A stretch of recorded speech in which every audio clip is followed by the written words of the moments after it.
Belakangan publik sedang dihebohkan dengan munculnya serangkaian objek yang diduga sebagai balon mata-mata milik China di sejumlah negara. Balon mata-mata China itu terlihat di beberapa negara, seperti Amerika Serikat, Jepang, hingga Kolombia.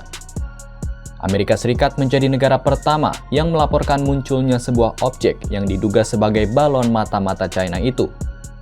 Presiden AS Joe Biden pertama kali mendapatkan informasi tentang balon itu pada Selasa 31 Januari 2023. Balon itu awalnya terdeteksi di lokasi militer yang sensitif di daerah Montana.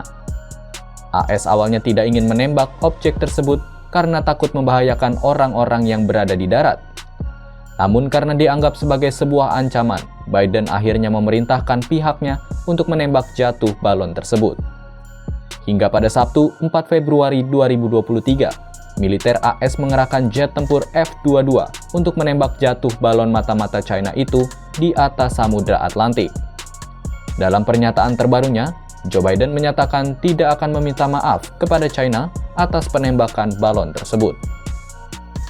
And I expect to be speaking with President Xi, and I hope we're going to get to the bottom of this. But I make no apologies for taking down that balloon. Thank you very much. Sementara itu, sehari sebelum AS melakukan tindakan, Kolombia juga melaporkan munculnya balon mata-mata yang diyakini milik China terbang di wilayahnya.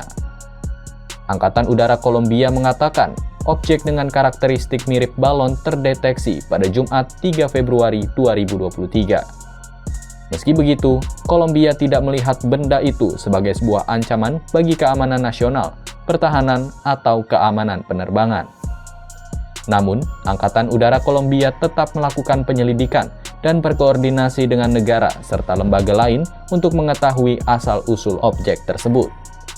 Tak berhenti sampai situ, baru-baru ini, Kementerian Pertahanan Jepang melaporkan setidaknya 3 benda terbang terlihat di wilayah udara mereka. Jepang menyebut objek yang terbang di barat daya dan utara Jepang itu sudah terlihat sejak 2019. Benda tersebut sangat diyakini sebagai balon mata-mata milik China. Cuplikan dari stasiun penyiaran Jepang memperlihatkan sebuah benda mirip balon udara terbang di prefektur Miyagi pada 2020. Atas insiden itu, pemerintah Jepang melayangkan protes kepada Beijing sambil menuntut penjelasan. Sementara itu, Taiwan, negara yang berkonflik dengan China, mengeklaim sejauh ini belum menemukan balon mata-mata yang masuk ke wilayahnya. Meski begitu, Taiwan tetap waspada dan mengancam akan menembak jatuh objek milik China yang masuk ke wilayahnya.